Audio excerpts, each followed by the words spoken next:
Bismillahirrahmanirrahim. Assalamualaikum warahmatullahi wabarakatuh.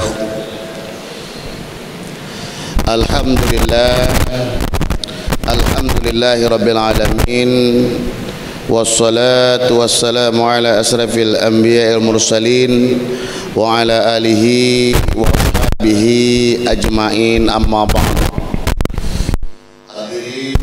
Masyarul muslimin wal muslimat, jamaah salat zuhur yang insyaallah selalu dalam lindungan Allah Subhanahu wa taala. Amin ya rabbal alamin.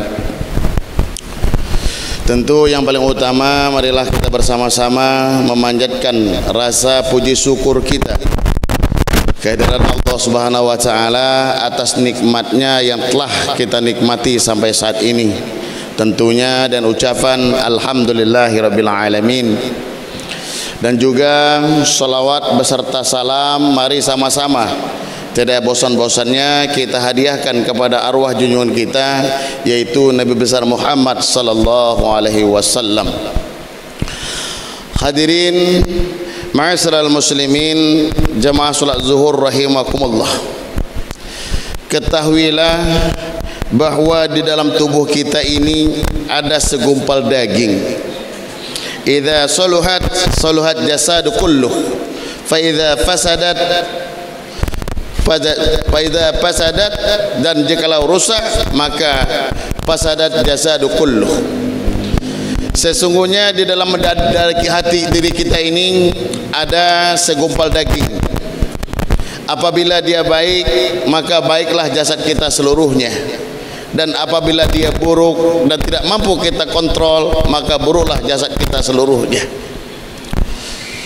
Oleh karena itu ma'asyiral muslimin, penting sekali kita menjaga segumpal daging ini agar selalu tetap baik.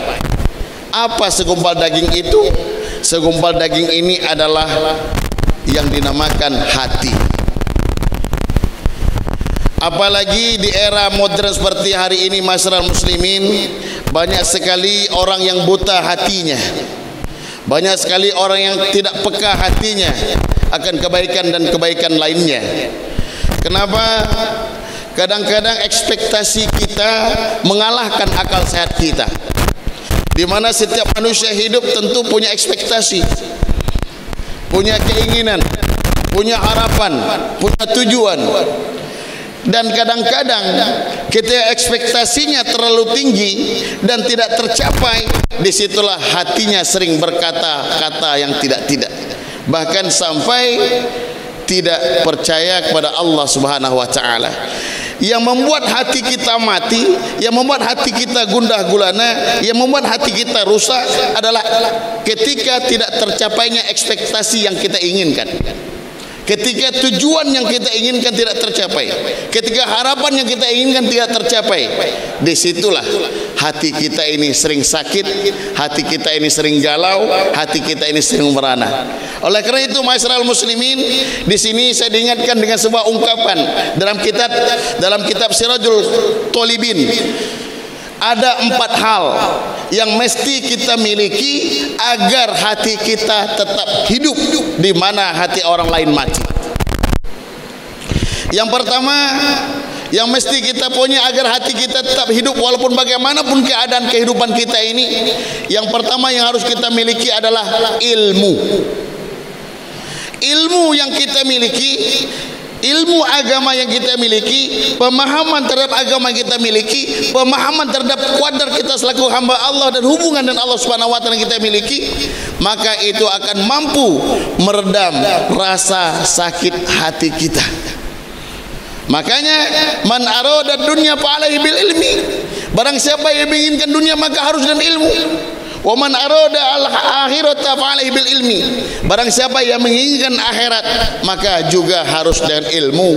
Wa man aradahuma, barang siapa yang ingin memiliki kebahagiaan dunia dan kebahagiaan akhirat maka mestilah dengan ilmu. Insyaallah kalau orang yang berilmu menyikapi sebuah permasalahan kehidupan, dia akan lebih tenang, bahkan lebih bijak dalam menentukan jalan keluar dan solusi terhadap masalah yang ia hadapi. Tetapi jikalau kebodohan yang menyelimuti seluruh tubuh kita, jika kebodohan yang kita miliki, maka di sini sering sekali kita menganggap jalan pintas dianggap pantas dalam menyelesaikan sebuah permasalahan dalam kehidupan kita. Oleh karena itu masyarakat muslimin, agar hati kita tetap terjaga, agar hati kita tetap hidup, mesti kita miliki yang pertama adalah ilmu pengetahuan.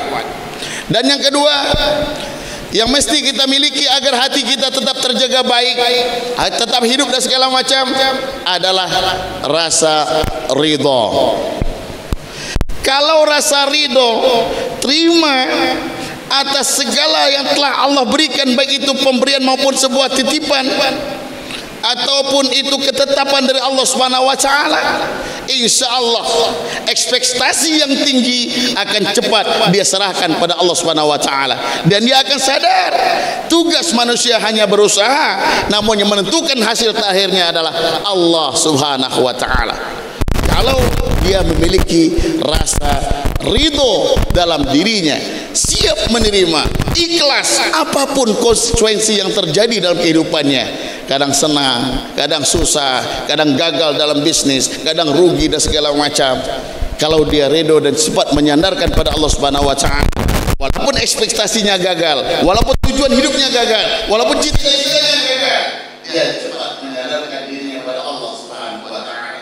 Karena dia sadar selaku manusia biasa, kita hanya mengharapkan ridho dari Allah Subhanahu wa taala, dan yang menentukan apapun segalanya adalah kuasanya Allah Subhanahu wa taala. La haula wala quwwata illa billahil aliyyil azim. Tidak ada kekuatan melainkan kekuatan dari Allah Subhanahu wa taala.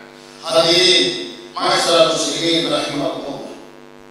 Sedangkan yang ketiga, agar hati kita tetap terjaga hidup, agar hati kita tidak buka-bukaan, agar hati kita tidak sakit dan segala macam, sikap yang ketiga yang mesti kita miliki adalah qanaah, merasa cukup,